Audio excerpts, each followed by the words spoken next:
Good morning, good afternoon. How's everyone doing, folks? Episode number 27 of the Carrot Lane Live podcast. I've got my handsome-looking co-hosts, Simon and Burge. Boys, how are you guys doing? How's things? Very good, I thanks. am very good. What have you been up to, Burge?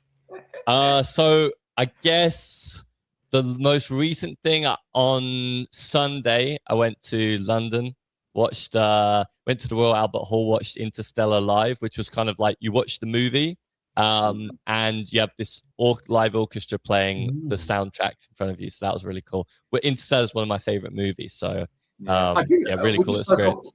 We just spoke off air a little bit, and I don't think I've actually seen the full film, but I've seen the meme of, is it Tom Cruise and he's banging on the window and he's going, no. It's Matthew McConaughey, and he's basically like in the black hole and he's trying to get through to his daughter, which obviously is impossible, and he's like slamming on this bookshelf, and then it's like triggering something in the past to her. But there's so many memes from the movie. It's crazy. I'm just going to do this obviously just for the algorithm, because I think it picks up the words that we say, but we're obviously going to be speaking about the general crypto and NFT market. Also what's been happening with Bitcoin and the relief rally. We're going to go deep into NFTs because there's some good stuff happening in there. And obviously a lot of the stuff in the token works ecosystem that a lot of people follow us for. If you're joining us for the first time, just do me a massive favor. Please just repost the stream wherever you are. It does really help the live streams. Simon, just before we got on air, mentioned that he's got a date that he's going on. We do a little bit of dating talk because there's a bit of bro energy in here. Simon was he wasn't giving me advice on dating, but now it seems to be your turn, my man. So what's happening in your world, bud? Well, thank you for asking about my dating life.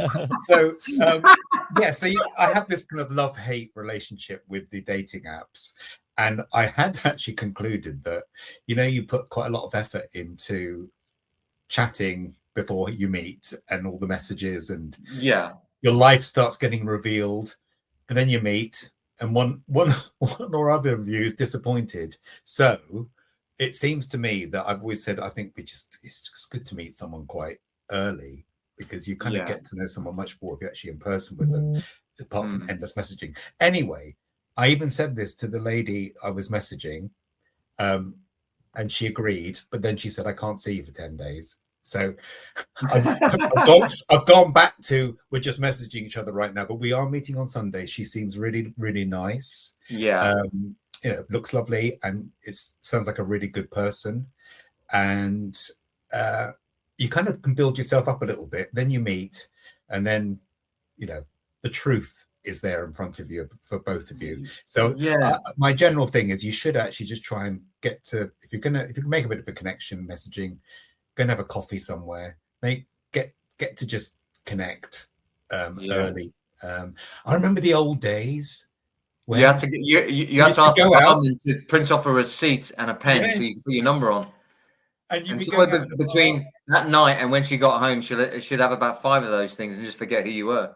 I know, and you think you're really great and unique, but the times just going out and meeting people was kind of how it was. It was really nice, but hey, it is what it is, and I'm looking forward to meeting her. Really, I love that. Do you know what? I was listening to this video is viral, and this guy it turns out I followed him for like the fitness videos, but it turns out he's a dating coach, and one of the things he says is that the thing that you should do is actually pre-qualify the person on a face-to-face call, because then and a lot of the time, you'd be traveling, there might be 30 miles away, so you're traveling, you're making all the effort to go there, you've kind of fallen in love with them over text, or you like the words that you kind of like the words that they're putting together, so you connect with them on text, and then obviously when you meet in person there's a disparity, because the words that you're reading.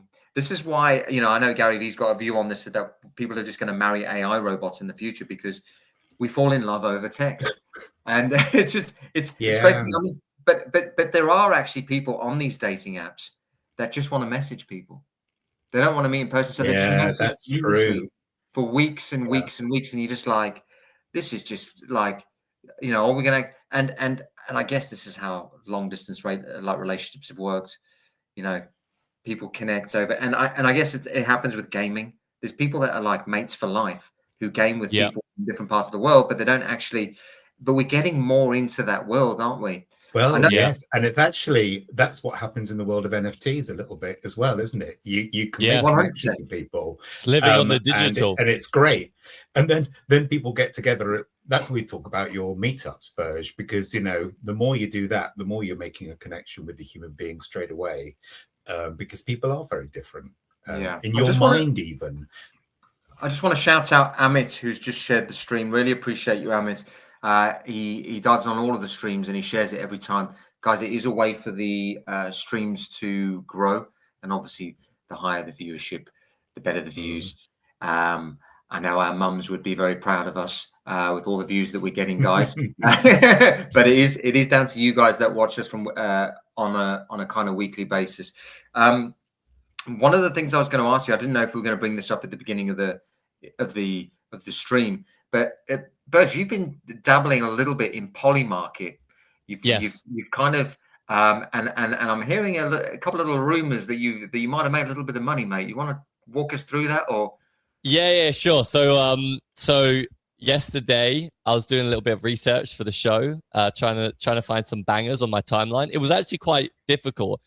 Every time I come to it, every single week, I think right now, because we're in a little bit of a lull, my timeline kind of slowly shifts after like today, for example, it will shift towards football. So then when I go back to it the week later, it will just be football. So I'll be scrolling through football. And then eventually there's a little bit in NFTs, a little bit of crypto news, a bit of news on the war. And actually it was related to the US-Iran war. It was actually, whilst I was looking through, I saw I saw these posts of a potential ceasefire being agreed. And I looked, and on Polymarket at the time, it was about 30%. And I was thinking, oh, this could actually be a good bet because I feel like the news is just coming in. And I don't feel like the market has reacted. Now, some people might have thought, oh, well, if it's on X, the market will have reacted immediately. But that's not always the case. It was really interesting to see human behavior looking at the market as it changed. I ended up putting a little bit of a bet on there being a ceasefire agreed for today. There was also other options if you were less confident of that day. You could have gone for the end of April, which was like 50 or 60%, or you could have gone for the end of the year even, which was at like 70 or 80%. And what ended up happening over the next few hours was breaking news. You know, it looks like a deal is going to be confirmed. And then Trump posted and said, look, if they agree, I will agree to a ceasefire. And so we were just waiting for the Iran side to agree. And then Iran, about half an hour or an hour later, agreed. And it was confirmed. And obviously, I bought in about 33%, and it went up to 100. So I made about 3x. So that was really nice. Mate, you found a new thing. Forget NFTs. Yeah. Just the thing is, all of this stuff is exactly the same thing. It's just on a risk curve. Yes. So it's like pick your poison. But you've seen a signal there. You know, I saw a thing on Polymarket that there was someone arbitraging the closing minutes of Polymarket when obviously the thing was coming to a conclusion. There's a delay there from when people get the news and take the action. So you can arbitrage Polymarket in that way, but I'm sure when I guess AI starts doing this for us, we have AI agents, which Simon you're going to talk about in a second. I'm sure it's just the trading element is going to be so efficient that the human inefficiency is not going to be there, and I don't think we're even going to trade in the future. I don't think this is the thing. Like that's looking, I watched as breaking news would come out. For example, that Trump post when he posted and said, "Look, I'm ready to agree a ceasefire. It's just down to Iran now." There's also been something before that, basically saying that US and Iran were quite a way through long-term peace talks. So it looked like this ceasefire was definitely going to be agreed by both sides. But when that came out, the market shot up, I think, to like 90%. And then it crashed down. It crashed back down to about 50, 60%. So there was still opportunity for people to make quite a lot of money, even after the news had kind of been, or like the cards had been shown. Like I was betting based on like some preliminary kind of reports, but after like Trump posted, a lot of people would have said, "Oh, I'm pretty sure that's going to happen now."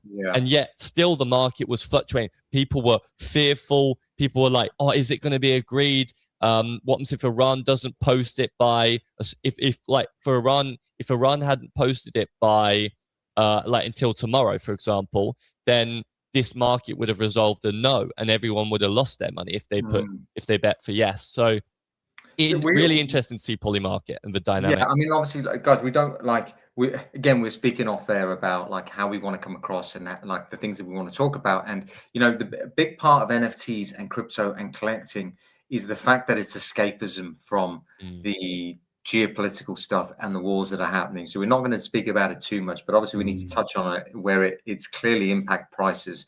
We want to talk about that, but I just want to circle back to Simon. Simon, you're doing some really interesting stuff with AI at the moment, mate. And I know that we just, but just before I let you go off on your thing, I just want to say hello to Judd. Judd joins on the TikTok live streams. Absolute legend. He dives in here each time. He says, "Sup, guys? Glad to catch the live. Good to have you here, Judd. Really appreciate you, my man." So yeah, Simon. Yeah, it was just actually a couple of things. First of all, you're saying about NFTs, a fantastic distraction. The other thing I found to be a brilliant distraction has been Artemis 2 and the whole voyage to the moon and back. And I have just been transfixed by that. Do you think, I don't want to make this political, but do you think that's got more coverage than some of the stuff that Elon was doing with Starlink?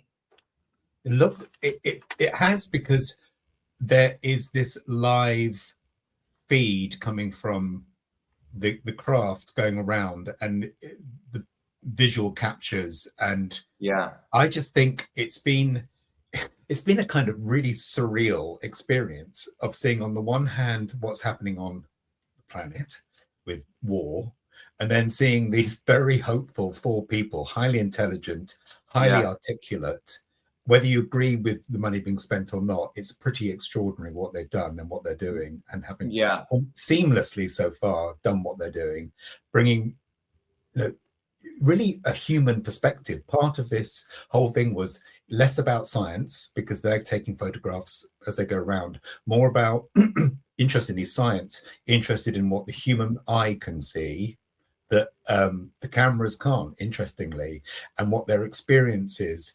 And I just thought that it's an amazing kind of other ends of the spectrum of what's happening on Earth, and them saying it's made us realize when we look back, we are all just the same. We're all part of this. It's a lonely little planet out there floating in a very, very big place. And I look at one hand what's happening in the news, in the politics and war. Then I see that and I think, wow, what an extraordinary 2 different opposites. What extraordinary experience we're going through at the moment. It kind of feels like it's beckoning like a new age of like space travel. Like for for a long time it was kind of shelved, and there wasn't really any progress made. I mean, obviously there was the International Space Station, and there was always missions to that, but the moon was kind of given up on. And Mars as well. And then obviously Elon's come along and he said, "Oh, I want to go to Mars. I want to go to Mars by this year. I want us to have like a colony in Mars." So it's quite outlandish aims. So obviously Elon's driven it a lot, but then even there being a willingness for NASA to do more missions. And obviously they're going to do, this one was the mission around the moon, the furthest that humans have ever been from Earth. And then they're going to do a manned mission. A manned mission, yeah. Just so that's really exciting. I've been transfixed by that, and just the whole contrast of what's happening at the moment. Very briefly on the AI agent, because we might talk about AI and something that you've spotted, Burj. But just to say, yeah, I've gone deeper and deeper down a rabbit hole. Supposed to have a lovely Easter break. Chocolate, lovely walks with my dogs. Mate, I've eaten my body weight. It was AI. I know, but actually what it was a lot of work on the agent, and just the amount I'm learning, and it's just extraordinary what we can do if you've got an idea and you've got the will and you've got the right kind of way of thinking, you can do extraordinary things with an AI agent, and that's what's exciting. Because it scales the intelligence, so you don't need that part of it anymore. That was the hardest part. Now it's just like liquid. So now it's just like, can you just, a lot of money. Can you just do it earlier, or can you try and figure out the input? Yes, it's the critical thinking of the input now, isn't it? Folks, just the 43 of you that are viewing this, just do me a massive favor. Please just repost the stream wherever you are. Just share it to more people. We've got a good one lined up. Obviously, we're going to talk about some of the not geopolitical stuff, but obviously this relief rally in Bitcoin, obviously bits and pieces into the NFTs. We've obviously got Simon's thoughts of the week, which we're now closing on each of these episodes, which is going to be a fantastic little piece, and obviously Burge's bangers, which is somewhere in the middle. No sexual innuendo meant by any of that. Judd, thanks for reposting, my friend, and obviously to anyone else who reposted, really appreciate it. Guys, there has been a Bitcoin relief rally. I've had a whole bunch of people message me because I'm doing different live streams on different platforms, asking if the bottom is in. Now, obviously, you don't want to kind of peg yourself to an answer because we know how volatile these things are. It's just like a function of how these things work. Everyone thinks when it goes up, it's never coming back down. And everyone thinks when it goes down, it's never going back up. But how do you kind of feel where we are? Do you think the kind of Iran stuff is priced in now? Any more good news out of that is going to cause more of a relief rally? Do you think we're really at the golden age? Are we at the stage now where this just goes up, or are we in a bear market? Burge, I can see you kind of nodding along there. Yeah, there's a lot of things kind of lining up that are kind of signaling, positive times ahead. I think we're still a little bit early. It's only a 2-week ceasefire where they're going to try and kind of like finalize a long-term plan. And obviously both sides are they're quite fierce, both sides, US and Iran. So they always want to come out of it being seen as the victor, or being seen as the one who's won. And that can obviously, that someone was saying, when both sides come out claiming a win, that's when there's real peace. But also at the same time, if one really ruffles the other one's feathers, then I can see that meaning that peace doesn't last long. So we're in a little bit of an uncertain times. But if this does lead to the end of the war, hopefully that will mean a lot of that will be a positive signal for the markets for sure. Oil's going to come down, and it, as I said, it's lining up with a few different things. I mean, I'm just seeing now Bitcoin ETF by Morgan Stanley is going to launch tomorrow. You've got that bill, the Genius Act that was passed. You've got the Clarity bill. There's a lot of things. Taylor's buying Bitcoin at till he's kind of blue in the face. I saw actually a viral video of him, and they're asking him. They're like, because his strategy is very interesting. No pun intended. Obviously, his company is called Strategy, but it's very interesting that he's collateralizing debt against the stock, but none of it's against the Bitcoin. So obviously, when the stock drops, all the stock investors are like, "This is a bunch of bullshit," and all the Bitcoin investors are like, "Oh, hold on a second, I can buy the stock at a discount to his Bitcoin holdings." And it's just like this weird, messed up thing that I think people are getting really confused by it. But he said something interesting in the video. I think it's an old video, but it's going viral again. He says, "Look, Bitcoin can go to $1. I'm just going to buy it all up, and there's nothing you can do about it. I've got money. He's got money. He's got money on the sidelines that can last for 60 years to service the debts. And then even when it gets to the maturity of the debt, he can just roll over the debts. And then he's getting interviewed by this anchor, and she's saying, "Who's going to lend you the money?" He's like, I'm Michael Saylor. Like, listen, mate, I've been around since 1989. He's, in terms of Bitcoin, he's got the most mind share. He's like the Bitcoin leader. On that same point, Mike, I watched this video yesterday, and it was an anchor basically saying like, well, isn't this a Ponzi scheme? You know, like, because when it goes up, what you're doing is you're just issuing more stock and then you're buying more Bitcoin. And he's like, this is no different to New York real estate developers issuing more debt to build higher skyscrapers. You know, it's the same thing. And that's been happening for the last 350 years. But the thing is, he's so clever. He's so clever, the things he comes out with. I do have a video to show in a second. Simon, have you got anything to add to that? Well, I was just going to say that there was some Clarity Act. It's definitely been spoken about, as you say, Burge. That seems to be really on my feed a lot, getting close, very close. Interestingly, I did, and I wasn't really sure what the reasoning was, but there was one person, I was watching a video and they said, look, when it goes through, everyone's assuming the price is going to go crazy. And he was saying, I think he's someone who's been in investment for a long time. Don't expect that to happen necessarily straight away. It's not the only thing. And I just thought that was interesting that we're making an assumption that when that does go through, everything, the gates open, and then maybe something about that. Is that the case? And then the other thing I got thinking about on this was about being present. When I say being present, being kind of thinking, I find my life going with this space is right. In June, it's all going to be great. It's all going to happen. Then I get to June and people are saying, well, I think September, that's when everything's going to happen. Then you get to, and then look, end of the year, that's really when it's really going to happen. And then you can just allow time to just go very quick, because your milestones are based not on your day-to-day life, but on. I was guilty of that last year. I was thinking, oh, it's going to be fine. It's going to be fine. And it just nuked. I know. It's true. You're in a time warp, aren't you? I think it actually folds time in half, because you're looking forward to this future event. And then you get there and you push it back. And then you look back, you think, hold on a sec, guys, it's been fucking 5 years now. I know. And can I say also that when people say things like end of last year, and they said summer, June's going to be the time, I'm going, God, that's so long. And then suddenly it's June, and my life's been cut in half because I've just been so focused on it. And what it got me thinking was sometimes not to do that for myself, but to think about what I'm actually buying right now and what I'm selling right now, and stop always waiting, because we've got no idea. Exactly. You are very good at being a consumer of the product and finding the best products, and actually the serendipity on the back end of it being a big thing, because everyone sees the thing later on, like the delayed thing that Burge was mentioning on the poly market. Simon, you see the thing early that people see later on. I know. looks like Burge has got something to share quickly. Just a quick one.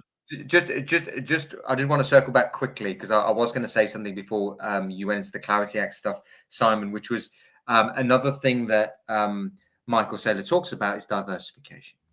People talk to him and they say, well, isn't it risky that you're all in on Bitcoin?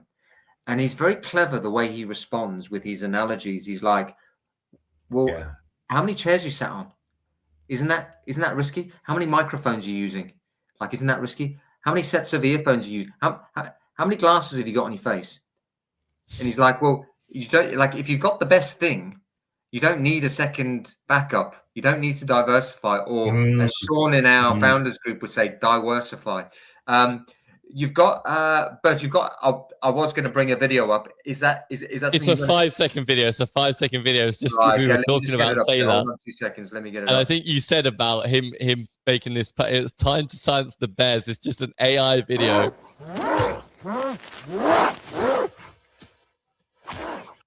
And it's just him slapping a bear. It's so funny. This is the world we live in now with AI. This is the world we live in. Oh my god! What was the pack of crisps? It wasn't a Bitcoin pack of crisps. Bitcoin. It was. Oh, fucking hilarious! The internet's undefeated, mate. I can't get over it. In fact, talking about the internet being undefeated, I did a green screen on it was a parody tweet. These tweets that come out that are a bit like parody, and it was about politics, and it was like about how crypto was going to go up, because what Donald Trump was actually doing is he was trying to get oil to $200 a barrel. But then he was trying to shock everyone. It was a hilarious tweet. It was from the NFT.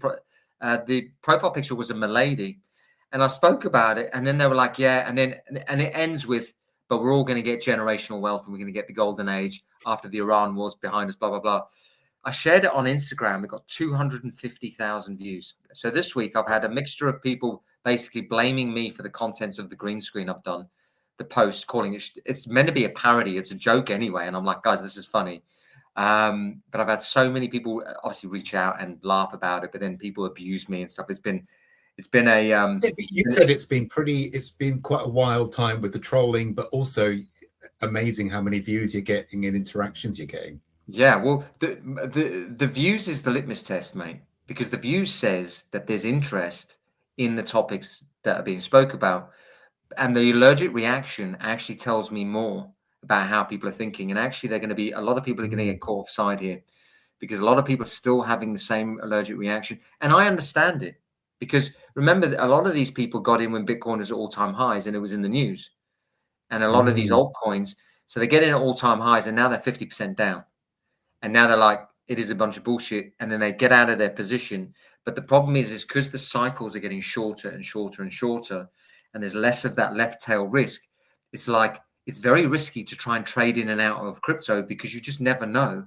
You know, if we have rates come down in May time, and if we have a good run into the midterms,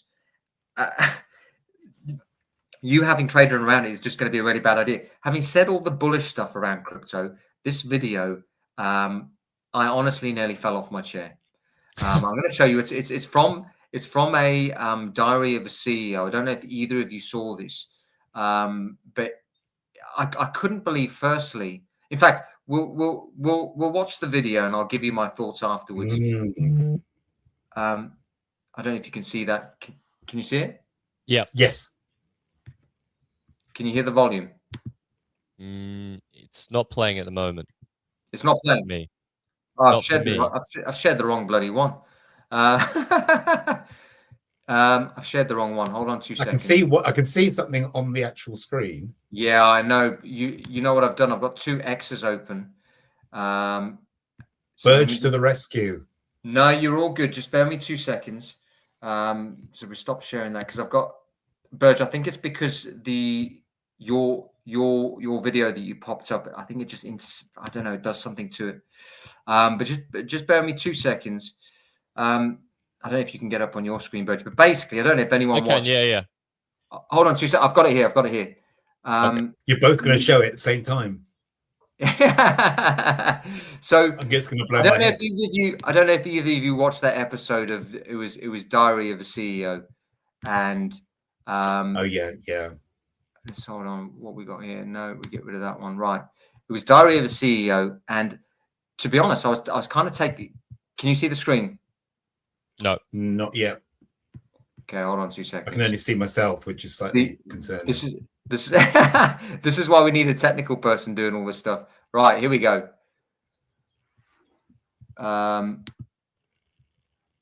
Let's collapse that.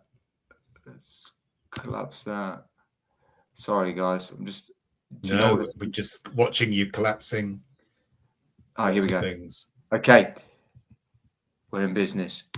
I wanted to come back to something you actually said earlier. You talked about Bitcoin briefly. Yeah. I've heard you say that you think Bitcoin's going to zero. Yeah. Okay, this is worrying. I think I have some Bitcoin. You're an economist. Yeah. You're saying that Bitcoin is going to zero. Why? Because of its reliance upon energy. I mean, you know Max Kaiser and Stacey Herbert. Have you met them at all? No. They were sort of the original proselytizers for Bitcoin, and they're now living in, I think, El Salvador, which has adopted Bitcoin as a form of currency. When they told me about Bitcoin, I could have bought it for £1 of Bitcoin, which I would have been maybe wealthier than you if I'd done that. The reason I didn't is they explained that the way that the public ledger is kept safe is that it takes too much energy to break it. So each transaction requires 10 minutes of computer processing time globally, by the looks of it, to actually create an extra Bitcoin. And that means it's too expensive for somebody to try to break the ledger. That means it's got a huge requirement for energy use. And I believe knowing what I know from climate scientists, that at some point we're going to realize we're using far too much energy on the planet. We've got to cut the energy consumption. And the two easiest things to cut out to reduce energy consumption are cryptocurrencies and international travel. So, guys, I don't know what you think of that. I mean, firstly, I kind of just chuck my 2 cents in there, which is I've watched Diary of the CEO for quite a long time. I know. Sorry, just remind me what the host's name is again. Stephen Bartlett. Yeah, Stephen Bartlett. I've watched it a few times, and he talks about how much Ethereum he owns. He's very aware of technology. He's very aware of how the technology works and the kind of Metcalfe's law effect of how it works, and the fact that it's just almost impossible for Bitcoin to go to zero because part of the internet would need to go down. But his reaction is like, "Oh God, I hold some Bitcoin, and that's going to be." Yeah. And I'm just like, you can't believe people are that stupid. Come on now, like, this is. But the thing that confuses certainly the masses is that there will be people on the fringes of this who want to get into it because for a lot of people it's the economic freedom, and here you have. I guess the seemingly intelligent, white, middle-aged or late-aged person who is seemingly done really well in his life doesn't need Bitcoin. Obviously, doesn't need to earn it. So now he can kind of, show that he doesn't believe in it from a platform of someone who's knowledgeable. And what he's actually saying is just complete rubbish. In my opinion, I don't know what you guys thought of it. Well, just one thing. It's funny how he said cryptocurrencies and international travel. Didn't really mention AI, did he? Do you know what I mean? That's using up a fair bit of energy.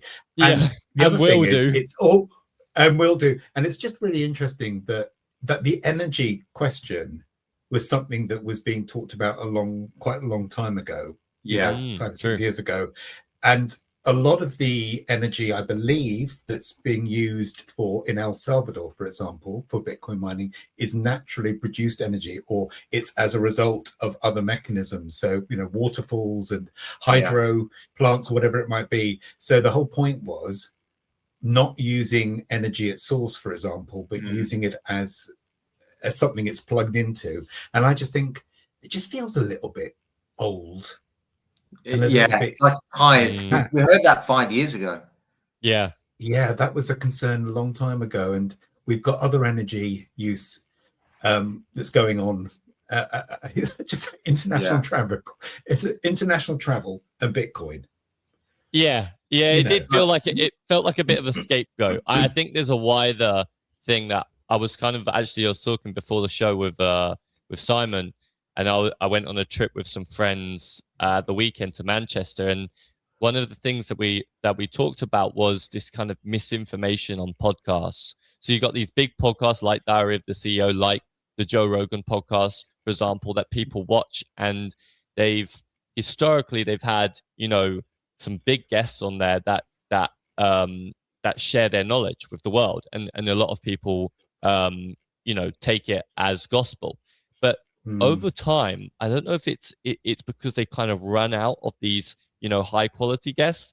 They've kind of strayed into more less proven things. So you got guests coming on, kind of giving this kind of oddball take, this alternative opinion that maybe isn't backed up by science, let's say, and that I feel like just on a wider point, that can be very destructive. I mean, we're talking about cryptocurrency here. This could be life-changing for people if they listen to this and they decide not to invest in Bitcoin or cryptocurrency, and then it goes up and it becomes this thing that we use in day-to-day life for the next centuries, and they miss out on this wealth generation event. But there's some even worse examples of they bring on a guest and they start talking about some alternative medicine, and they get you to stray away from normal medicine, and then maybe that can cause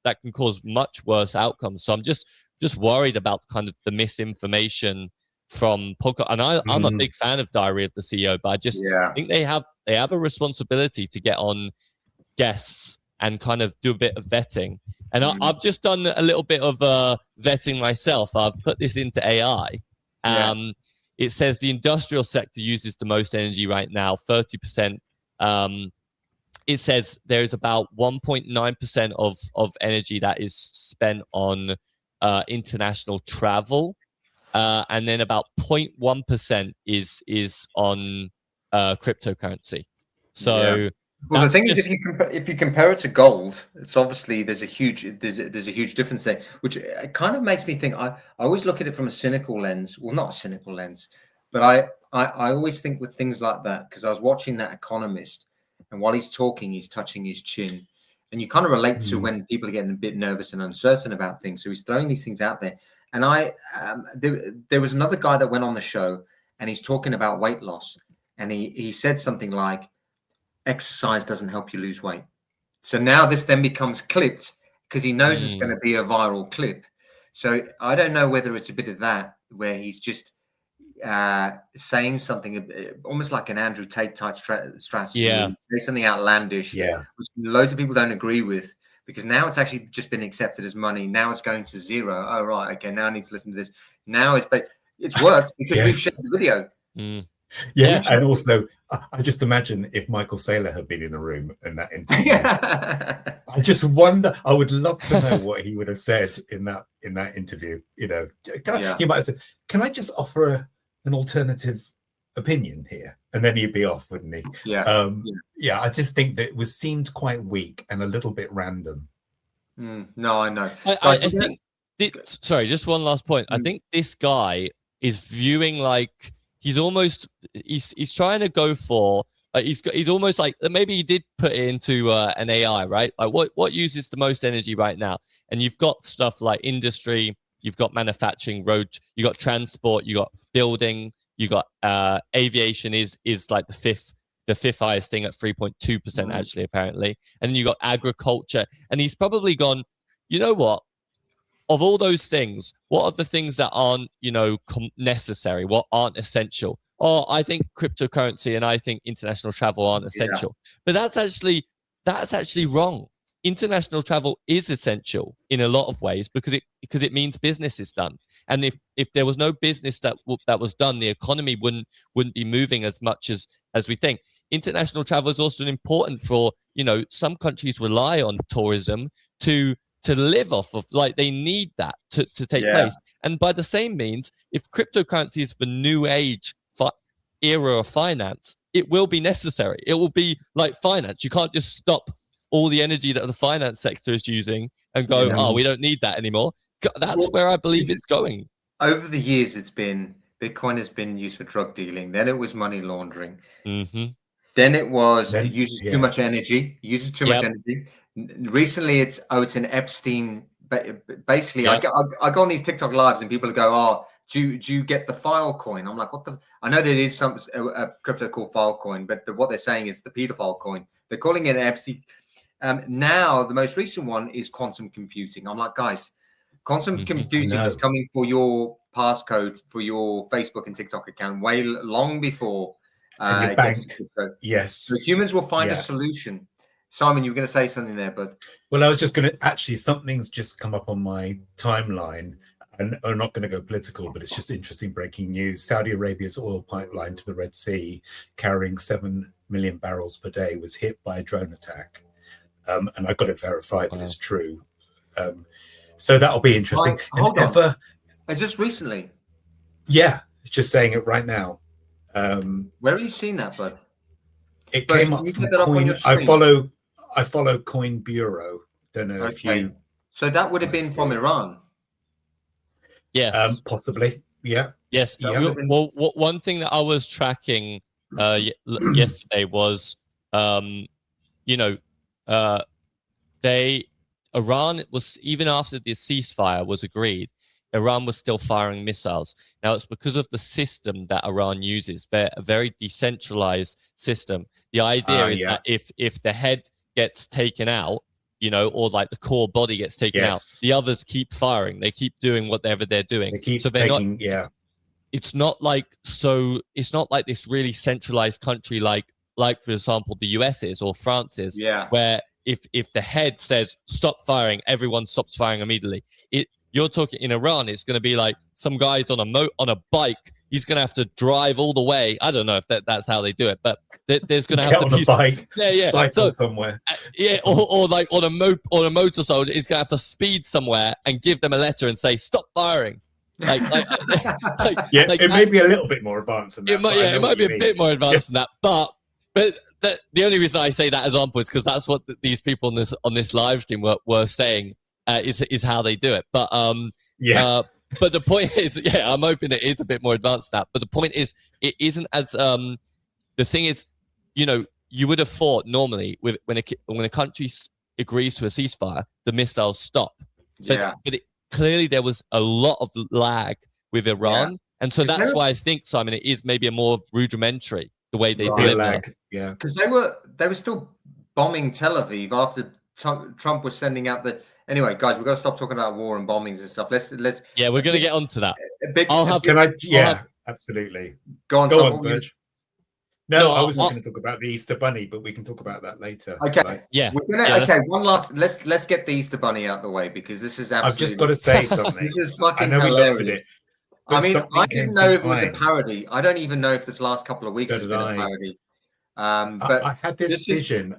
I was watching it, and the bunny actually looked quite serious. I mean, not serious, but quite a dominant and confident feature, I thought.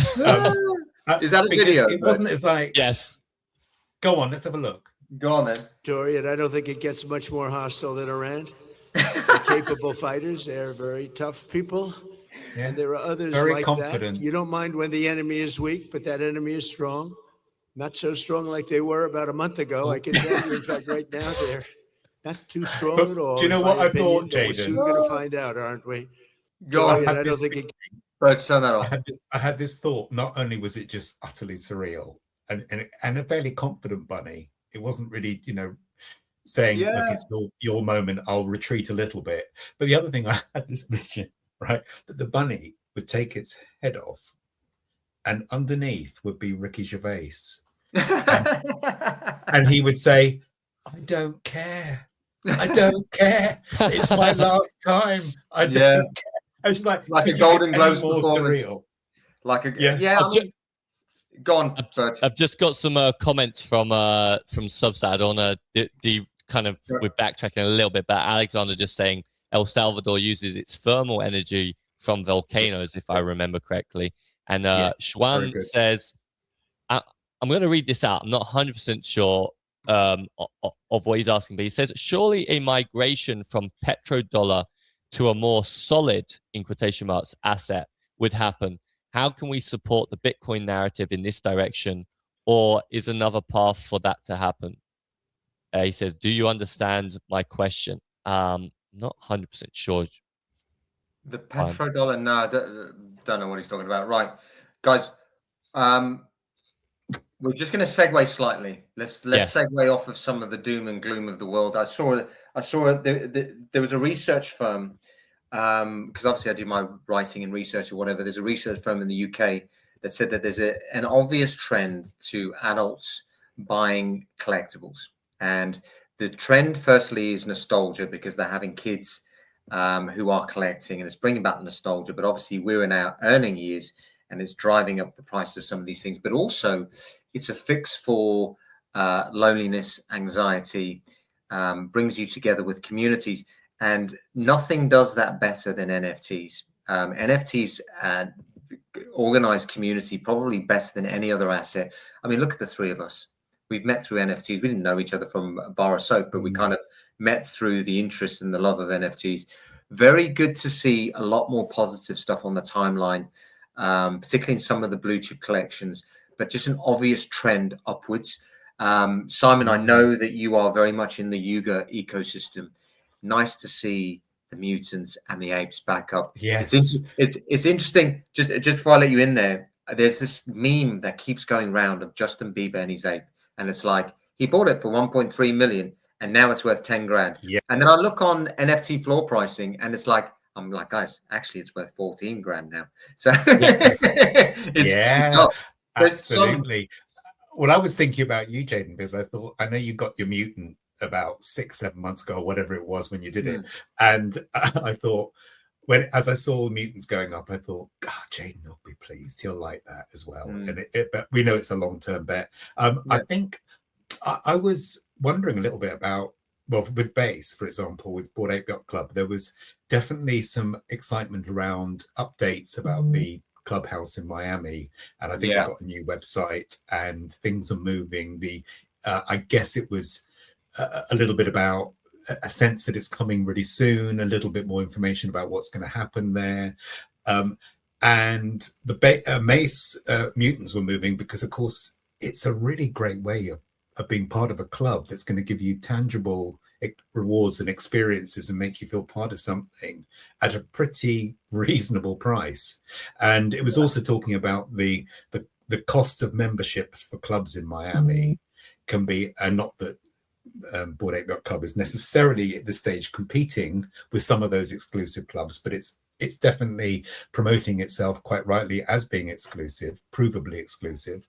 That's about $40,000 a year for some of these clubs to be part of. So if Bored Ape Yacht Club manages to capture the attention and become has that kind of reach when it comes to exclusivity in Miami, that makes the entry price pretty reasonable, right? And you have it for life, and you then get other activations, and you can be in the metaverse with it and with other side. I mean, there's all sorts of things we all know about the NFT contracts and what it can do. So it starts to seem like a really exciting thing. Now, I did see one post where someone said, open seas, no one's farming anymore. They can't. Fees are zero for trading. That's also contributing to the NFT surge. But I just thought, whether it's that or anything else, is definitely that real excitement. And the last thing I'll say is that it just keeps endorsing. Maybe I'm just telling myself this, that everything else is in the shadows when it comes in crypto, when it comes to NFTs, in my opinion. Because of everything we've said in past conversations, it's just so much more exciting, so much more multi-dimensional, so much more interesting, so much more human, and that's what I'm kind of seeing. People really crave that, and you made a really good point, Jayden. People in this crazy world we're in want to have that at the moment, particularly. That social connection. And obviously we're seeing a bit of a pendulum shift into people wanting to obviously meet up in person. Burge, you organizing the in-person meetups. I think it's a pretty cool thing, the meetups, because I obviously you see people's online personas, but when you meet them in person, it's a lot different. I had when we went to the one in Soho a couple of months back, there was a guy who was a subscriber on Carrot Lane. And obviously he reads the written stuff, but then when you meet the person in person, he's like, oh, you're actually quite a good dude or whatever. And you're like, yeah, well, what do you expect? And obviously that nothing will ever beat the in-person thing. Go on, Simon, I'm waiting for you to tee me up on that one. No, I was just the way you said, oh, you're quite a good guy. Thinking, what did Jayden do before you actually met him? Well, it was because we were talking about punk strategy on the timeline, and he might have gone big on it, and now it's down by 90%. But we've tried to get Adam Rhinotic on the show. Hasn't replied to the messages, so we'll keep trying. If Adam is listening to this, in fact, we're going to snippet this bit, and I'm going to tag him in it. And just remember the time. I'm going to tag him in it, and we're going to see if he wants to dive on the live stream for us, because he can just do a bit of a deep dive as to what he's trying to create in that ecosystem. We're going to just segue slightly. A new segment that we've got on the live streams is the Burgers Bangers. So this is slap bang in the middle of the show. Burgers obviously picked up some stuff on the timeline. He's very hot on the pulse of what's happening. So Burge, over to you, my friend. Yeah. So we're going straight into it. We're going to get it out the way. It's going to be a little bit of a big one, but okay, we got to address it. The US-Iran war. This is actually really funny. This came out yesterday, and it was around the time I was making that bet on Polymarket, and this comes up from Watcher Guru saying, $2 trillion Morgan Stanley doesn't expect the Strait of Hormuz to reopen this month. Well, lo and behold, the ceasefire is agreed only hours later, and the Strait of Hormuz is set to reopen. Now, one thing that we should be clear about is that the Strait of Hormuz is going to reopen, but it's never going to be the same. It's not going to be the same as it was before. So Iran is still going to have full control over the Strait of Hormuz.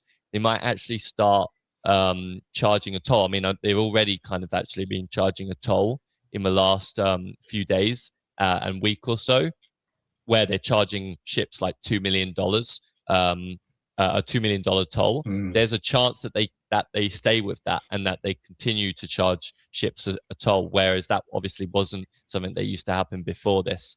The Strait of Hormuz is an interesting one. Obviously, the whole world and the US knows that this needs to be reopened. What people are experiencing right now in their countries is they're thinking, oh, this is the worst of the oil situation. It's not.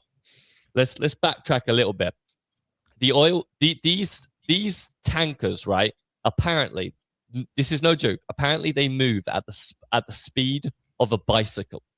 So they're going around the world, but they're going around at a speed of a bicycle. So they're obviously, you can imagine, in this kind of interconnected system, they're going to take a while to get from the Strait of Hormuz to, let's say, the US. Yeah. The point that the reason why that's significant is that when the Strait of Hormuz was closed, these tankers were still making their way to the US. So there was the oil was still coming in at the same regular cadence than before. It wasn't just like the tap was shut off and we didn't have any more oil. The problem is no new ships are coming behind the last ones that left. So there's this massive lag, right? And then it's panic stations, because if there's no new ships coming, and let's say there wasn't a ceasefire agreed and this Strait of Hormuz remained closed, that means there's no new ships coming, period. So we are screwed. And honestly, it's I don't want to scare people, but it's not a good situation at all. Like way worse than what we're currently experiencing ourselves. It would get way worse. We're talking like you go to petrol stations, there isn't petrol for people. You're talking about all the industries that rely on oil, that rely on fuel, let's say, or fertilizers for your food, or it all gets disrupted. We're talking a really bleak scenario globally.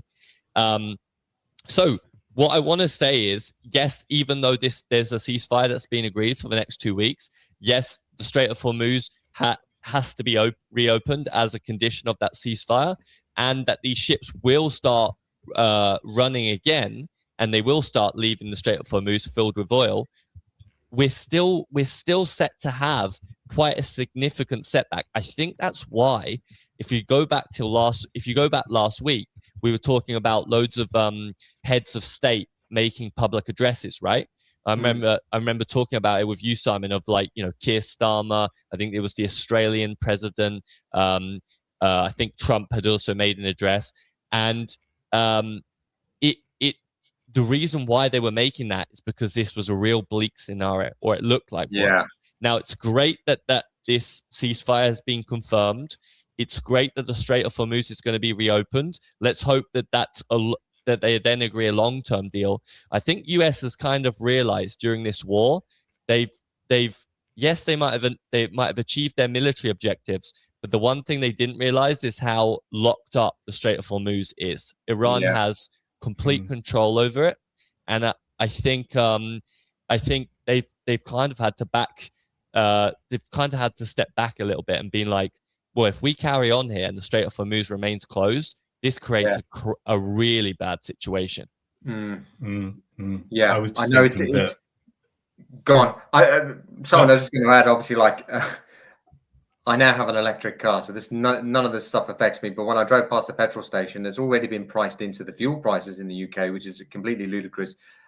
We obviously more heavily reliant than our friends across the pond on oil, which is obviously why the diesel prices have gone up. I don't think the US actually need oil from the Strait. I think it's like 1 or 2%. I'm not too sure on that. But Sam, do you have anything to add to that? I was just going to say that if it remains open now, it will still take a number of months to get back to normal. So there's definitely going to be that lag, as you said. Yeah. I always think out of these situations that sometimes people become innovative. So, for example, if longer term, it's always going to be a problem. Now with the Straits of Hormuz, and is it not paid tolls or not? It's like anything, it forces people to have to change course and find other ways of doing things. And the moment you become authoritarian about anything and people don't like it or they suffer, what people tend to do is have a moment of panic, and then they go, okay, what are our options? We can't rely on that. What are we going to do? So I do trust human beings have that capacity to look at options, even though how you channel fuel around the world in a slightly different way. Yeah. But I think, yes, you're right. Absolutely. For the next few months, even if it opens, it's going to be it's going to have an impact. To the 81 people that are listening in, guys, do me a massive favor. Just please share the stream wherever you are. For those of you who just dived in, obviously the significance of the oil prices is they get passed on like a tax onto goods and services, and that obviously squeezes financial conditions, and that for crypto means price go down. Notwithstanding the fact that actually some of the forward-looking stuff is positive, but this Iran thing has been a bit of a cog in the wheel, or as Trump would say, a detour. Honestly, this is the problem with oil is that and natural gas that they are transporting is that they're so essential for so many different industries that it actually creates, when you have a problem like this where, let's say the Strait of Hormuz had remained closed and there just wasn't that supply wasn't coming, the ships weren't leaving the Strait of Hormuz, and those deliveries stopped. The problem is, yes, the price shoots way up. It goes up, up, up. But what people don't realize is it's called demand destruction. It actually it gets to a point where you're actually destroying some of the companies that need this oil. That some of the people that rely on the oil or the gas or some of these industries, they start to die because there isn't enough of. They need this to survive. Like there isn't an alternative that they can go to that can replace, the oil and the gas because it's essential for their business. So that's kind of the problem. It's a really serious situation. I think US has kind of realized that, and hopefully a long-term peace plan will be agreed. But I do think, there's significant disruption that still hasn't hit us yet. That's kind of lagged. That will hit us. This was something you mentioned earlier, Simon. Breaking news whilst we were live. Saudi Arabia, the oil pipeline to the Red Sea, has been hit by a drone. Now that's really, really bad as well, because as I just said, even if these ships are leaving, if there's less oil on the ships, that's also going to cause some serious impact to the global economy. I think what we're seeing is that Iran, even though there was a ceasefire agreed, Iran is kind of decentralized, so it was still making strikes. But let's move on now. Let's move on. So this is not related to the war now, but there's something that obviously is a little bit related. France actually, in a really interesting move, deciding to sell off their gold stored in New York and actually purchase it in Europe. So they're moving their reserves now. They want to move their reserves to Paris. Really interesting move. I don't know if that's a sign of like a global relationship shift or not, isn't it? Macron has definitely been vocal in standing up for what he believes in, whether you believe it or not, and in relation to what's happening in the wider world. And I guess that's just an absolute tangible signal and action of, okay, we want it. We want the gold here. Now, we want to control it. It's funny this because I reckon it's just a message. I reckon none of these vaults actually have the gold in, and these digital receipts are just changing there. It's like, guys, he's probably done this thing where he said, yeah, he's going to now buy gold from Europe, and all that's happened is the digital receipt on a computer has changed, and then you're like, guys, this is basically what Bitcoin is. It's just a digital receipt of ownership that you basically own this. Burge, I really hoped you were going to say sold all its gold and bought Bitcoin. Bought Bitcoin. That would be funny. That would be funny. Well, who knows? Maybe in the future. Mondo's there. yeah. Buy Del Mondo's, Macron. Moving on. This is really interesting. SpaceX could be the first company that IPOs at $1 trillion. So there's this is based on a CNBC report where they're basically saying that SpaceX has been filed. It's filing an IPO, and they're going around to investors at a valuation of around $2 trillion, which is crazy. I mean, going kind of back to kind of what you mentioned, Simon, around Artemis, and I kind of said about, like, you know, this feels like the new age, a new space era that we're entering. You know, what do you guys think? Do you think space travel is going to, or just space in general as an industry, as a sector, is going to be a big part of our lives? I think over time, more and more. Yes. I just never really had the appetite for it, mate. I don't really. It doesn't really fascinate me in the way. So you don't want to go to Mars. You don't want to be the first. I couldn't give a shit, mate. I honestly could not give a shit about any of that stuff. I'm actually very happy here in my living room with a laptop. I don't need to go to Mars. I'm happy to see the pictures as well, which is all good. Just to say one thing about that, I'm fascinated personally, but I also think it's a bigger picture. It's going to be needed in the very far future for us to be able to expand and move out from the Earth. But also, it's just a reflection of the human spirit. We always want to go somewhere we haven't been before and explore new horizons. So, and also the other thing I would say is that in terms of energy and creating energy here on the Earth, there's a lot of talk about what can they find in space. So it's about what can they find to support the planet back here. So there's all those sort of other elements. I feel like it's going to be, in our lives, I feel like it is. Yeah, it's going to be significant space travel. Here's another point. Just JP Morgan coming in and saying that they think tokenized real world assets could grow to $13 trillion by 2030. So who knows? Maybe the deed for your house might become a digital contract. And last one, This is a really interesting video. Let's give this a video. I'm not going to play the whole video, but this is a really funny video. I'm gonna run a mile, and you just time me how long it takes. Okay, when I say go. You got it. I'll be ready. Just say go when you start, and I'll keep track. Okay, ready, go. All right, I've started timing. Just focus on your run, and I'll be here when you get back. Okay, I'm back.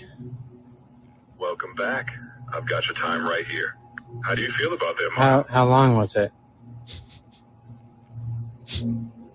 What? You clocked in at around 10 minutes 10 and 12.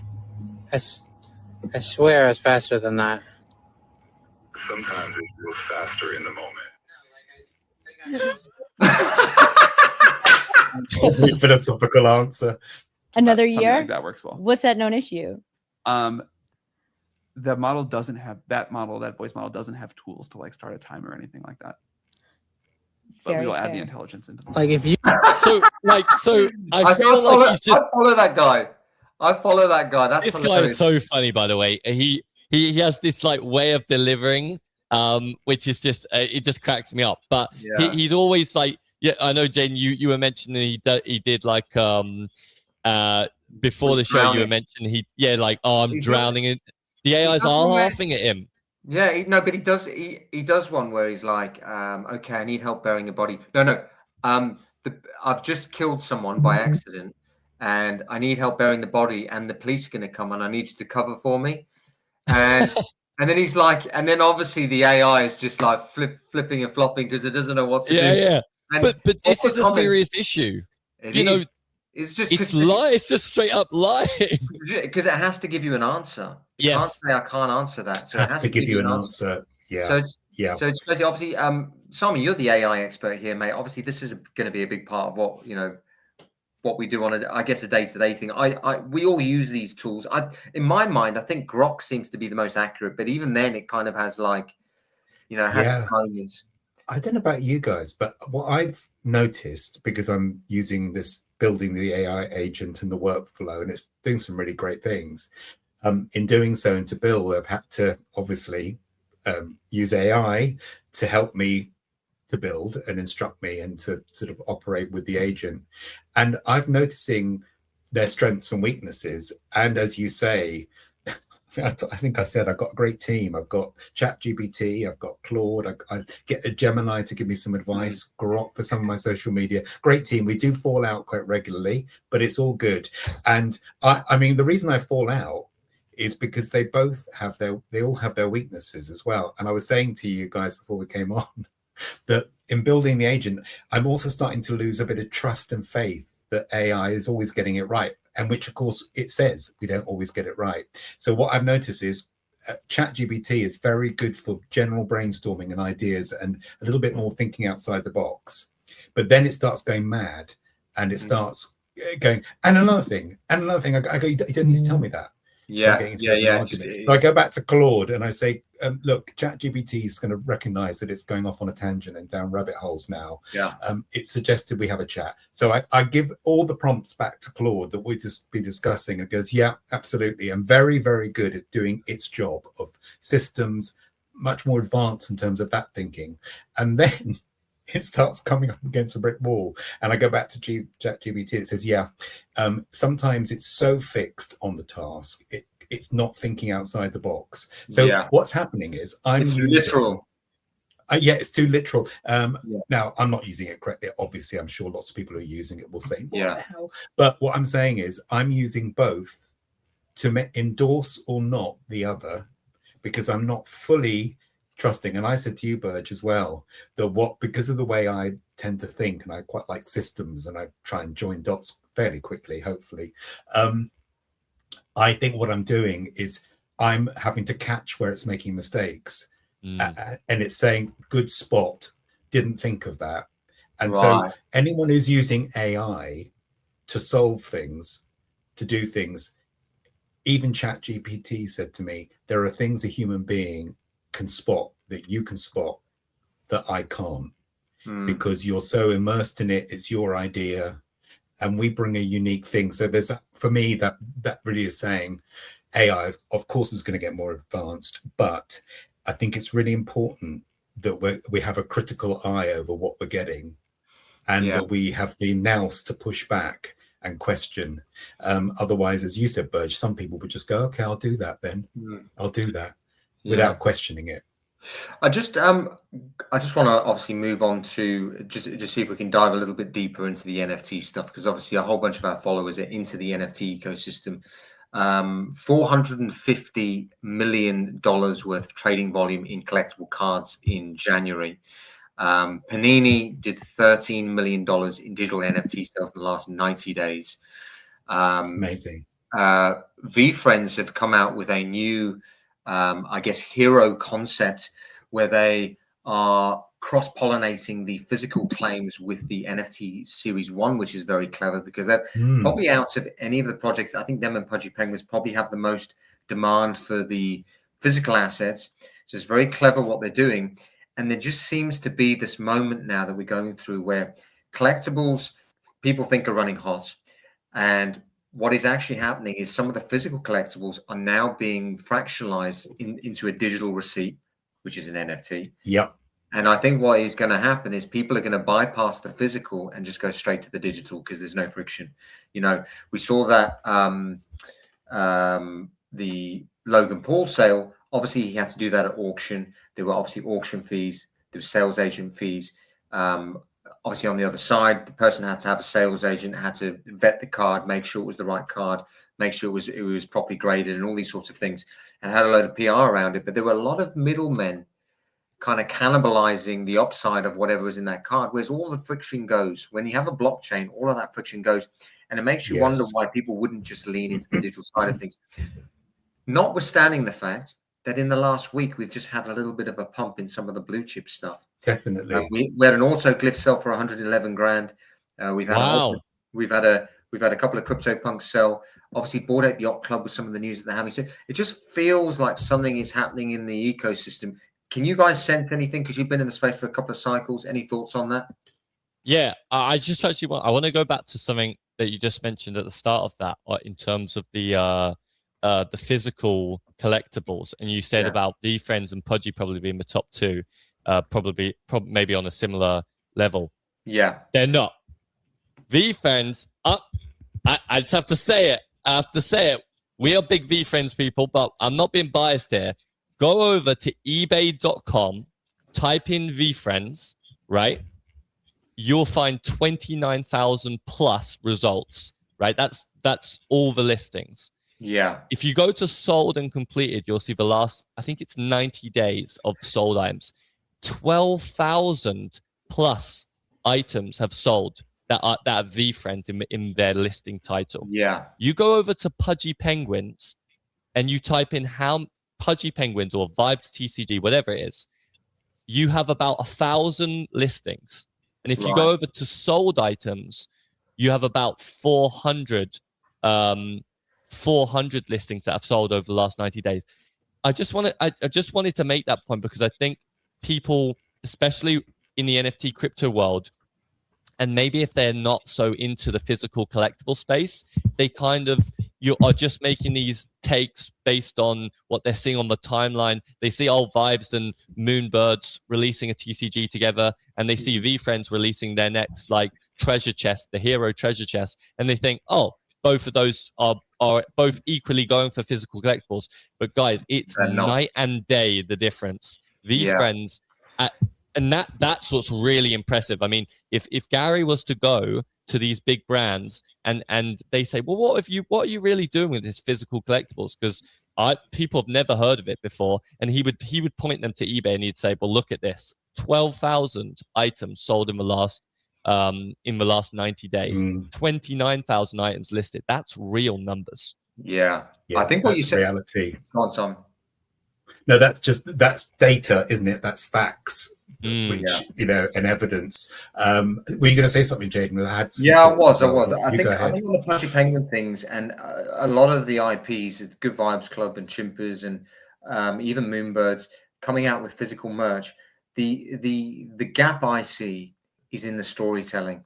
It's like the biggest advantage that VFriends have. Look, Pudgy Penguins are on they got the plushie toys in every Walmart in America. They sell millions of those plushie toys.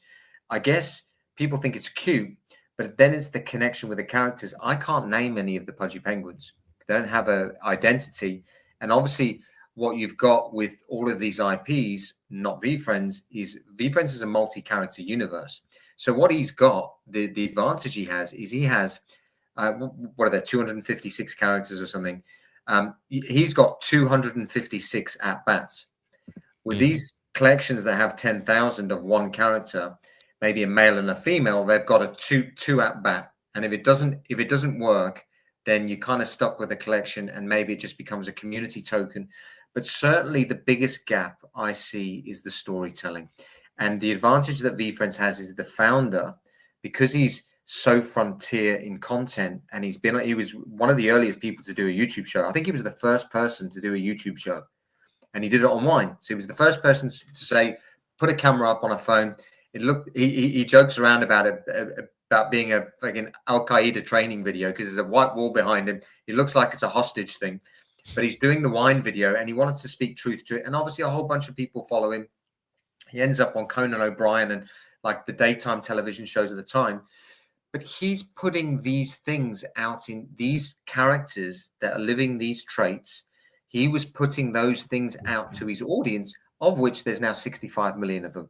So he's putting these traits out to the world. But now he's placed those traits in the characters because he thinks he can scale the characters more than he can scale himself, because people think he's a little bit brash and there's a bit of friction around him. So that's the advantage. It's the storytelling. And because the characters are alliterative, you get attached to it. Considerate Cowboy, Patient Panda, Gifted Gopher. And then you start, when you have your NFT, you kind of live the values of whatever it is. And that's the miss for a lot of them. A lot of the projects don't have named characters. So the characters don't have identities. There's no storytelling. In fact, what they're actually trying to do is build, I guess, the picks and shovels or the infrastructure around it so they can capture the network effects, which I think Yuga's doing very well.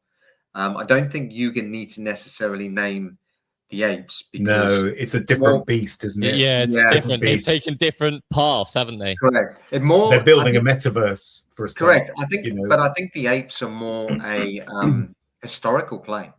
They're a historical play because you've got CryptoPunks, and then you've got the apes, which essentially, I mean, you just need to look at the derivatives. Look at the derivative. If you go to anyone in the street and you say, do you know anything about NFTs? They'll go, no, but they'll go, oh, the apes, right? Yeah. And then you're like, okay, so now this has got a mind share in the same way that I guess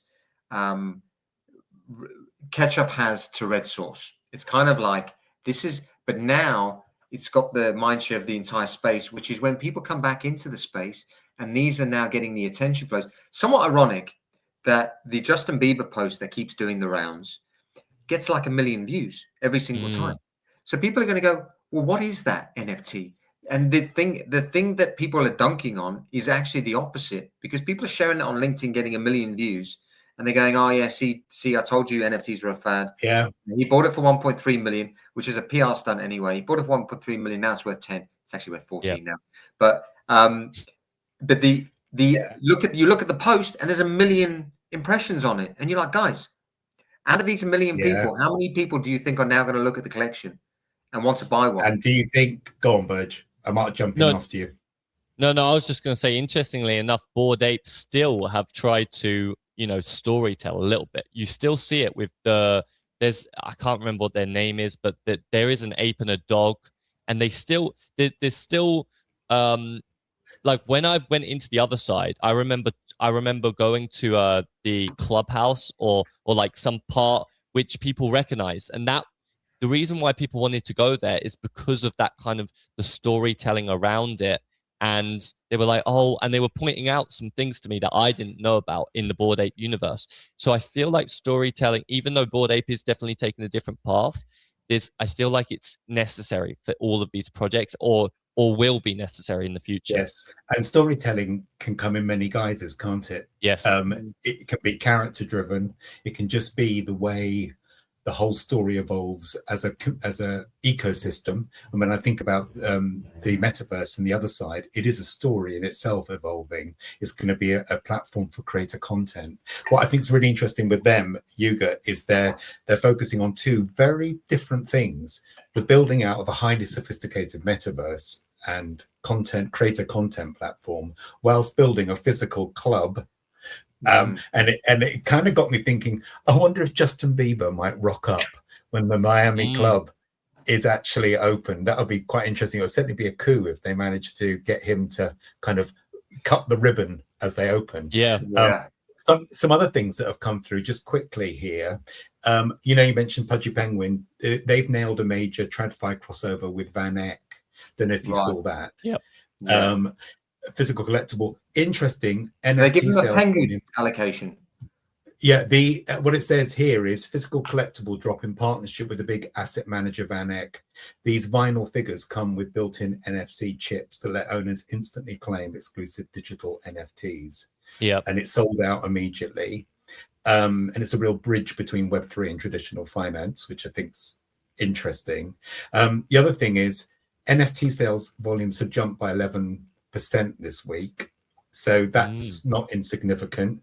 I thought what's quite interesting is, well, that what's we're noticing is a narrative is shifting towards real utility. So you've got the storytelling, you've got the brilliant collections, you've got the provenance, but actually how are some of these founders or these teams using the technology that sits behind it for really interesting and innovative uses, turning JPEGs into practical use cases like in-game assets, ticketing, membership access, real world asset tokenization, all that kind of thing.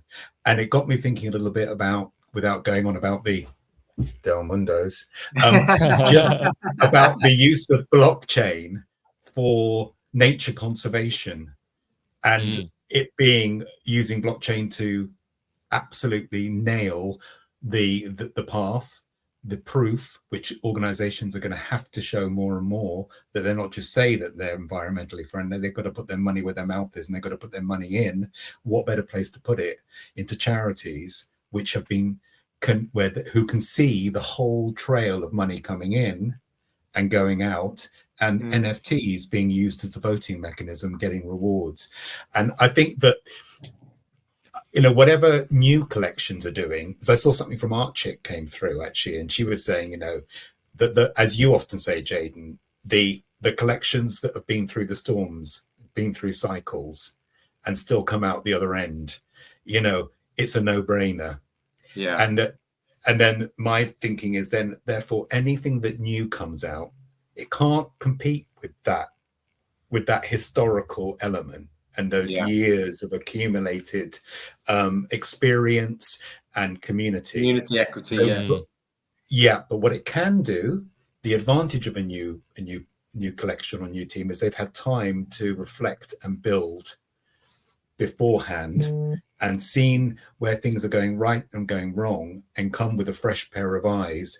And I think as long as they can do something innovative and different, which really is meaningful, they also stand a chance. It's just that you've got to stop trying to be what has been, because those teams have got the years behind them now, or that kind of that community that's built. One of my Del Mundos sold, actually. I had 2 Del Mundos. How dare you? How dare you? I had it listed at higher than floor. At higher than floor, and it just sold. So people are looking for they're clearly willing to pay for some rarer traits. Actually, on that point of stuff selling, just coming back to the Van Eck Pudgy Penguins vibe, they're clearly, if they're clearly doing these drops. One thing I always find funny is, when a drop sells out of anything from any brand, I always wonder, it's interesting, right? Sometimes you don't know how much of something is being sold. It could have been 100. I mean, especially when you're judging it from like a way back, and maybe you haven't clicked into Pudgy. Like, I don't know how many of those vinyl figures Pudgy Penguins sold. They might have sold 10. But obviously, I'm sure they did sell like 100 or maybe even 1,000. But the point being, like, unless you dig in, sometimes maybe they put 100 up, they sold out instantly. Well, 100's good, but if they sold 10,000 out in an hour, that would be much more impressive. But one thing I wanted to say was, very interesting that Pudgy Penguins, obviously still one of the big NFT projects in the space, has a lot of interest in it, has a lot of people following it. And obviously they're able to sell out these drops. But going back to that eBay, their eBay, these things aren't necessarily being traded on the secondary as much.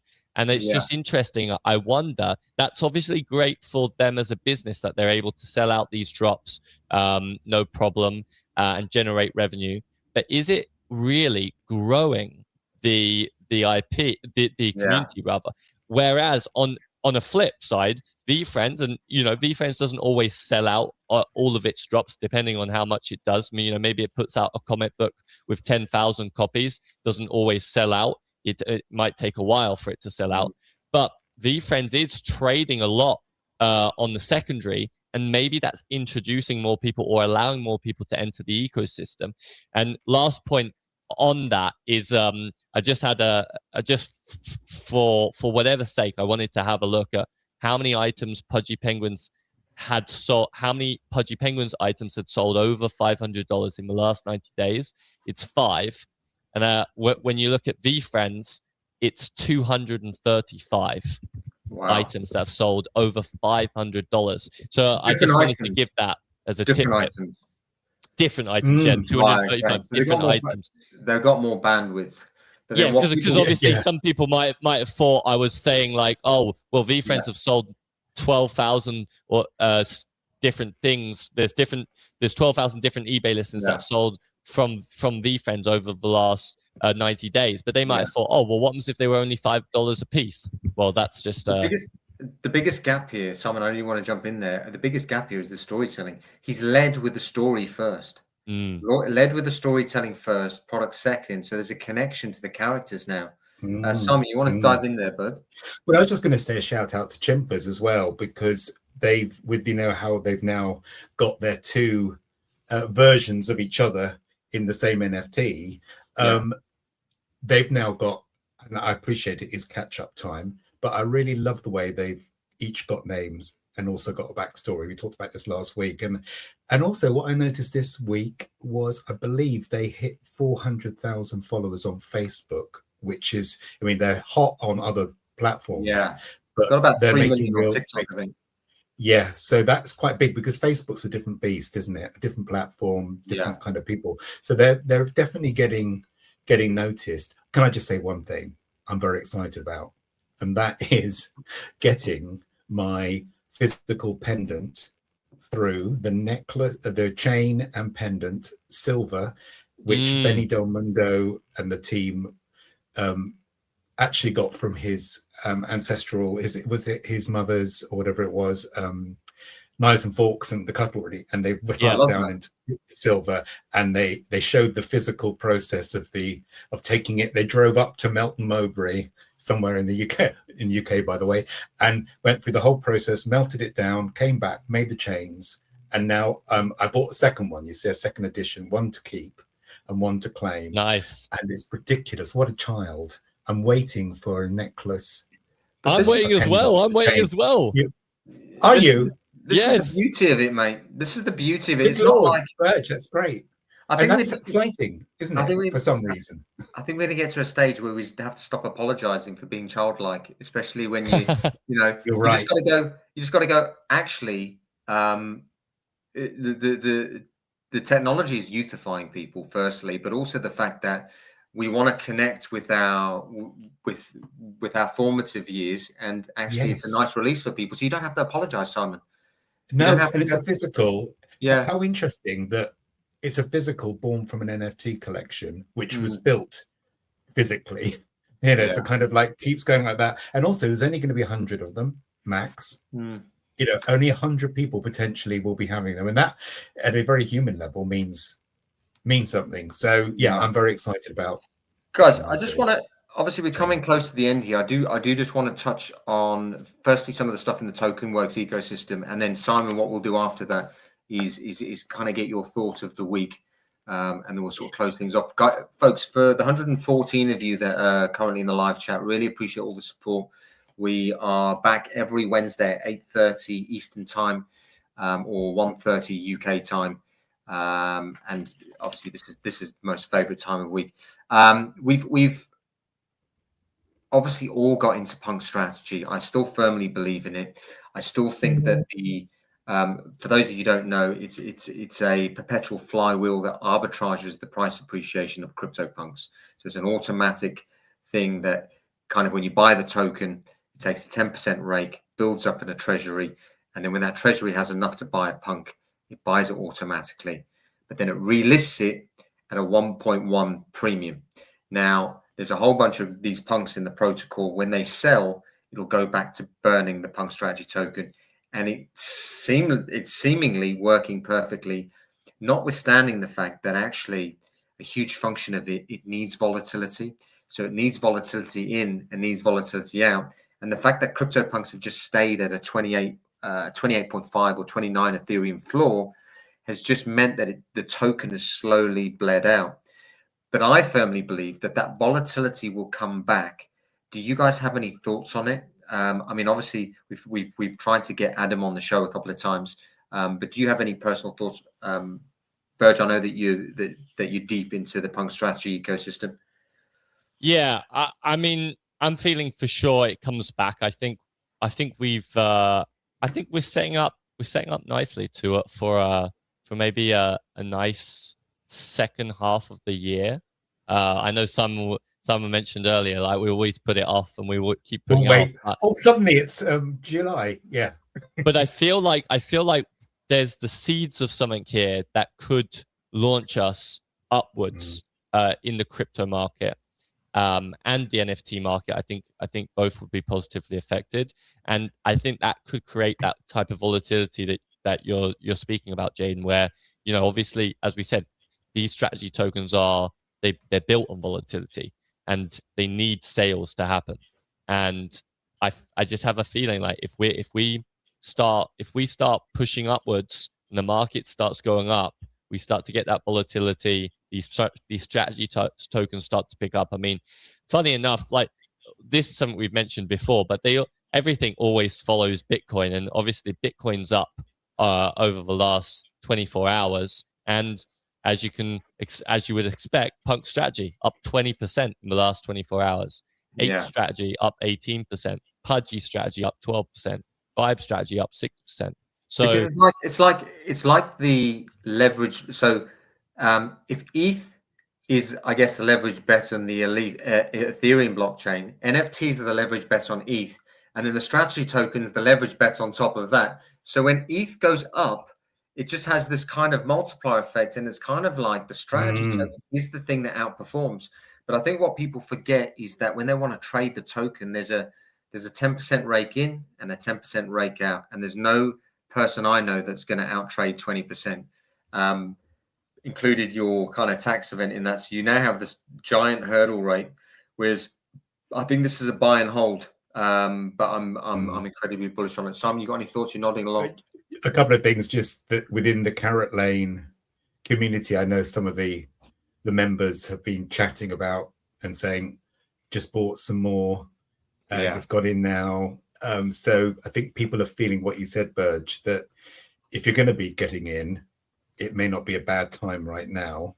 And the second thing is what we talked about before. The moment the Punk starts selling, then there's a narrative starts being talked about, and Token Works becomes part of that discussion. It becomes part of that discussion. People start buying it. You know, it's all that flywheel, not just the flywheel of the Token Works, but the flywheel of the chatter on X. And I can see it happening. So I must, on that note, get a bit more, because not financial advice. I think when we get these major drawdowns, and again, this is not financial advice, I always think people are better suited to just sticking to the sweet spot of some of the majors. If you have discretionary capital that you could put into it, I think it's a good one. It's a good one because the asymmetry and the upside feels good. Although we did share a post last week, I think Beanie said, listen, like, obviously he's dunking on the ecosystem or whatever. He had a pretty negative view on it. But the other thing that's in play here is if we have an NFT season, I don't see a single NFT project ever doing a TGE again. Why would you do a TGE, a strategy token? You can buy it on day one. You can market buy it. If it doesn't get demand, the money that you would ordinarily get maybe from an NFT mint, you can put into the token, and then you can reward the NFT holders. And the flywheel is the most perfect. There's a reason why Good Vibes Club and Chimpers are absolutely cooking in a downtrend. It's because they've got this perpetual flywheel. So they've almost got I guess a call option every single time. They've just got this thing that just keeps buying the floor, and then just relisting. So it's just, you've got a perpetual buyer there. Obviously, things get a bit messy when you get Deathster and these sorts of things in the equation. But I think it's a real interesting one. Bert, did you have anything to add on that just before I flick to Simon for his thoughts of the week? No, we're all good. I'm ready for the thought of the week. Oh my gosh, the pressure again. The thought of the week, Simon. Just so folks know, obviously what we do in the planning and the preparation of the show is we want to get the segments right, and it's apparent to us that Simon is the wise one. He comes up with the most. He's shaking his head, but he always comes at things from a different angle. And we thought, you know what? Why don't we have thoughts of the week right at the end of the show? So it just leaves people on a bit of a cliffhanger, and actually just leaves them with something like a pebble in the shoe that's kind of thoughtful. So, Simon, over to you, mate. Yeah, thank you. And I just wanted to preface this by saying that a thought of the week, if it sounds like any kind of advice, the main person I'm advising is myself. You know, these thoughts come because I'm noticing what's happening within myself, and it's something that I just think could be interesting to express. It's not that complicated. It's basically being present for people, being present wherever you are, because what I notice about myself is social media triggers the dopamine as it is. NFTs, crypto, this space supercharge that. It's a double layer. You know, you're going on X, you're going on whatever, but then it's supercharged by our passion for this. And what I think can happen is that, you know, especially as we do more and more of these meetups, but just in our lives, family, whatever, you know, sometimes my children give me feedback and say, Dad, are you listening? Are you listening? I've asked you 2 questions, and I'm going, yeah, I'm listening. Yeah, I'm listening. And actually what I'm doing is I'm looking at the charts. I'm looking at my Del Mundos thinking, should I get a rare?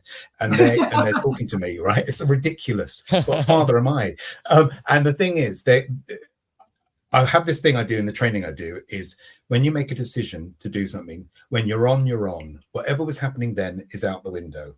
So, and there's a great phrase I love about being present and having the right energy for people is, if you can convey to people this, I don't want to be anywhere else talking to anyone else about anything else. I want to be right here talking to you about this. And I think it's a good conscious discipline, because I could see in, you know, you go to, when we all got together, the 3 of us, I was doing it. We were chatting, planning, and quite rightly, Jayden, you were checking on what, you know, about what you're going to say on the live streams and all that. But we all do it. We all disconnect, don't we? And sometimes people won't tell you that you're doing it, but you can be known for it. And it's so refreshing when you meet people who, when they are in the room or they're online and they're with you, even if they may be tempted to go elsewhere, they're fully present. So and also just for my own mental health, because I'm so manic in terms of my dancing around the houses with all my interest, AI agent, crypto, training, coaching, family. It's like one step at a time. Take a moment. Am I being disciplined about the way I'm focusing my energy? Am I creating boundaries for myself? So I'm neither, because the danger is you're neither one place or another. You're kind of you're constantly traversing the different worlds you're in. And just getting that feedback from my own adult children saying to me, are you?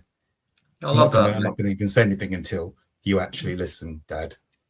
And that's a good message for me. Good. Mate, I love that. I think it's thought of the week. We can kind of close on that. Folks, for the 117 of you that have joined us, I really appreciate you. Obviously, you can see when the attention flows pick up, we get like 600-700 people here.